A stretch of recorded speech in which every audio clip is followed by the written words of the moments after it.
Hey, it's Ephruz, and welcome to my review of the Corsair Peripheral suite, featuring the Cherry MX silent variant of the Strafe RGB full-size mechanical keyboard, the Scimitar MMO gaming mouse, and the Void USB headset. A lot of other peripherals have come out of Corsair since I filmed the B-roll for this video. When I was filming, this stuff was the first of Corsair's next generation of keyboards and mice on the market, but not much has changed about my opinion of these peripherals and the position they have in the gaming peripheral market. First, I'm going to start with the Strafe. Unboxing the keyboard, you are met with a wrist rest and a cardboard flap covering the keyboard itself. The keyboard also comes with a plastic keycap puller and contoured keycaps for FPS games, WASD, and MOBA games, QWERDF. Personally, I don't use anything here but the keycap puller. Here I have this Cherry MX silent variant, which is a switch exclusive to the keyboard for the next several months. It is a linear switch with a 45 gram actuation force, and due to the padding inside the switch that makes these quieter than Cherry MX Reds, the bottom out distance has been reduced from 4mm to 3.7mm. I personally didn't even know the bottom out distance was different until I looked it up, so it never seemed to bother me. However, like most other gaming keyboards, I feel there's a lack of crispiness in the sound of bottoming out the switch, and like the K70, there's a degree of squishiness beyond the bottoming out the switch. Despite the lack of torsional flex on this keyboard, this is how you can tell gaming keyboards in general just don't have the same build quality of some of the more expensive, yet plain brands and models of mechanical keyboards loved by many keyboard enthusiasts have. However, I think a lot of mechanical keyboard enthusiasts already understand this and aren't interested in this keyboard, so if you don't care about the sound of the keyboard when it's bottomed out, then it really isn't a concern for you. Here's a sound test where I compare it to my very crispy DEC Francium Pro with Cherry MX Browns that I feel enforces my point.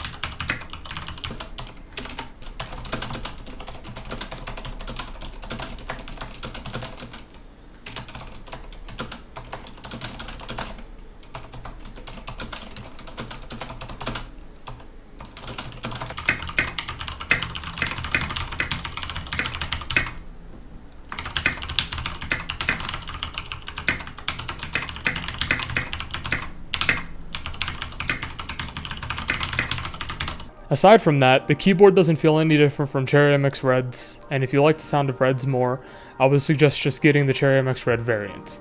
Onto the LEDs. When this keyboard came out, it had by far the best RGB LEDs on the market. They depicted colors more accurately than many, and with the large legends and white plate under the keys, the LEDs resonated in a way where it doesn't look like individual lights on each keycap. It looks like a flush color spectrum. Recently, Corsair has matched that with their Lux K series of keyboards, but beyond that I still haven't seen RGB LEDs as nice as these.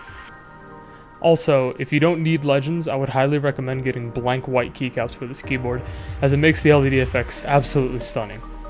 Unfortunately, there aren't a lot of options, thanks to Corsair, and they're definitely not the only gaming peripheral brand guilty of this, not using a stand-and bottom row layout. The only option I could find were ABS keycaps from Max Keyboard, and beyond that there's virtually nowhere else you can get a 6.5 unit wide spacebar.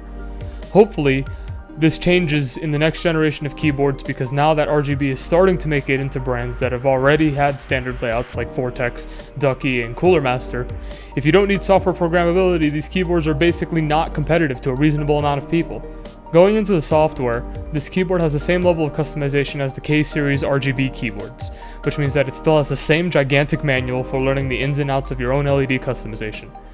However, this is only necessary if you want to learn very complex things, as there are now several pre-configured LED effects that are very compatible to that of the effects pre-configured on Logitech RGB keyboards and the Black Widow Chroma keyboards. The keyboard is also fully programmable with N-key rollover and 100% anti-ghosting like the K-series RGB keyboards and the Black Widow Chroma, and has an option to lock the Windows key, Alt-Tab, Alt-F4, and Shift-Tab in the software. So unless you need dedicated macro keys, this keyboard has pretty much every modern functionality feature you could ask for in a gaming keyboard. Overall, this keyboard is a great gaming keyboard. but with recent competition from other manufacturers, it's harder to recommend depending on what you want. Ultimately, the selling point in this keyboard to me is the MX sound switches, as nothing else has that right now. Next up is the Scimitar RGB. Let's get this out of the way. Many people, myself included, thought this yellow accent looked gaudy, and it didn't help that Corsair didn't have a matching keyboard that was all black or black with a yellow accent, and their matching headset was their highest end model. Corsair has since released an all black Scimitar. Order has been restored. Unboxing this didn't need to be as difficult as it was in my opinion. Like most gaming mice, we are greeted with an ancient origami puzzle that must be solved in order to access the mouse. I ended up undoing the twist ties and pulling the USB cable out of its special compartment. I have a feeling most people are going to destroy this packaging with brute force. The mouse has 4 zones of RGB lighting in front of the right click, on the side buttons, on the scroll wheel, and on the logo. They are controlled in the same way as they are on the Strafe RGB, with some limitations in the pre-configured lighting and customized lighting when Q-Link is disabled. This also applies to the Void headsets. Although LED customization doesn't seem to be as advanced, I have yet to find a way for clicks to trigger LED effects, and I was really hoping I could make left and right click create a right to left wave on my keyboard. I'm glad that you could have the same LED effects as the keyboard when you have both connected in Q-Link, and now that there's a black Scimitar, the LED synchronization has much more purpose in my eyes. There is also full programmability for the side buttons, right click and the scroll wheel, and you can replicate any key on these side buttons. My favorite part about this is that you can choose what keys each side button is. So if you have a TKL keyboard, you can actually bind all 12 buttons to form a numpad without having physical numpad keys immediately accessible. Super convenient. Ergonomically, this is my favorite mouse so far. The rubber grips on the right side of the mouse mean it's much easier to pick up, and you still have your ring finger to handle some of the weight of the mouse, and it contours with my hand very well. My favorite part about the ergonomics of this mouse is the indentation between the logo and the side buttons, as the muscles under my thumb sit very comfortably in that indentation. Also, the sliding side buttons allowed for 12 buttons to be accessible for numerous hand sizes. I found my own personal config that allowed me to access any of the 12 buttons, though some of them were a little difficult to reach. The sensor is not publicly known from what I've researched, but I believe it uses an interpolated version of the sensor that's in the old Saber Optical, which is the same sensor used in the Death Adder, which is the Avago S3988. This sensor is one of the best in its rawest form, but obviously interpolation and firmware can mean much different results. For me, the sensor was as expected at lower DPIs, and like any other mouse ever, I would not recommend using it at high DPI. Due to the size of my mouse and how spread out my hand was, it was harder to move the mouse relative to my G303 at lower DPI. In general, I feel like it had less control over the mouse, but it's expected of larger mice, and as an MMO mouse, I wouldn't complain about missing spells or abilities because of where my cursor would end up. Muscle memory was quick to develop. Also, a warning. If you get a yellow accented Scimitar, there might still be some release batches with old firmware in retail, so make sure your firmware is updated because the pointer speed at the default setting with the old firmware was causing the mouse to not operate at native DPI. It was much lower, and it was near impossible to get the desired DPI. It definitely did not operate at 12,000 DPI max. The new firmware has fixed this issue, and the new firmware came out before the Black Scimitar was released, so there shouldn't be a problem on any batch of the Black Scimitar. Overall, now that the firmware is fixed and there's a black variant of the mouse, I would say only the G502 competes with this MMO mouse right now. Any other MMO mouse with an optical sensor is either met or surpassed with the Scimitar sensor, and the feature list is too great for other mice to be options without being significantly cheaper. If you want an MMO mouse, get this. Lastly, we look at the Void USB. I decided not to get the wireless one as I wanted no lag, no battery decay over time, and as light of headgear as possible. Unboxing this had a similar origami packaging, but to not as much of a degree. Everything is in one piece, so there's not much here in terms of explaining what's in the box. There's the headset, and booklets for the warranty and manual. Enough said. Putting the headphones on, I was happy to know that the ear cups actually go around my ears. Even though I don't have large ears, I still think a lot of over-ear headphones and headsets still fail to actually be over-ear for me. Either they push my ears down, curl my ears into the ear cup, or put pressure around the outside of my ear, all of which cause pain after some time. I was able to wear this headset all day. In terms of appearance, I don't care much about the appearance of a headset in general, as long as they go around my ears, have comfortable padding, and sound well. I think this headset looks a little edgy for my tastes, but in the context of it being a gaming headset, it's not really a complaint. Also, in the context of being a gaming headset, the headphones themselves sound quite well, justifying the price. It has one of the best sounding speakers among headsets, but you could find much better buying just headphones. As for the mic, listen to it for yourself. So this is how the Void USB microphone sounds. I think it's a little low quality. I feel like Corsair tried a little too hard with trying to make you sound like a pilot.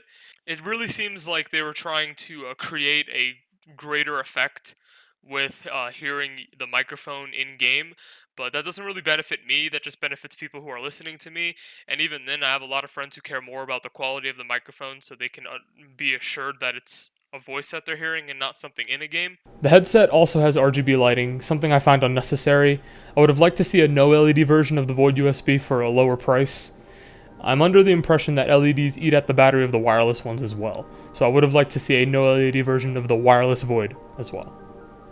There are very limited options if the only thing you own is a headset, but you can share the pre-configured effects of the Strafe if you have Q-Link enabled. Unfortunately, the RGB LED in the Void doesn't match the RGB LED of the Strafe and Scimitar in appearance. Some colors seem washed out when you start trying to mix and match shades of red, green, and blue. I found purple to be the worst color on this headset. White gives off a very distinguishable red tint, and even when the colors of the headset are fine, sometimes they don't look the same as the colors of the keyboard and mouse, which bothers me a lot. Basically, if you don't like 100% red, green, or blue, the colors aren't going to look very great by themselves or with the rest of the peripherals. Overall though, I think the headset is one of the best for the price in terms of audio and comfort. A lot of last generation headsets are starting to become obsolete as new headsets with much improved audio quality and similar pricing is coming out. However, with a poor RGB LED, I feel like another flaw was added to this headset for no reason. It could have had no LED and a white logo for all I cared. So we have covered the entire suite.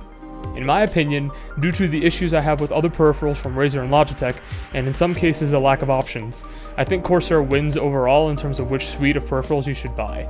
They have the best MMO mouse, the best RGB LED gaming keyboard, and the best sounding headset, albeit with not the best microphone, with Logitech's G633 and G933 being so much more expensive that I feel it's unfair to compare the two.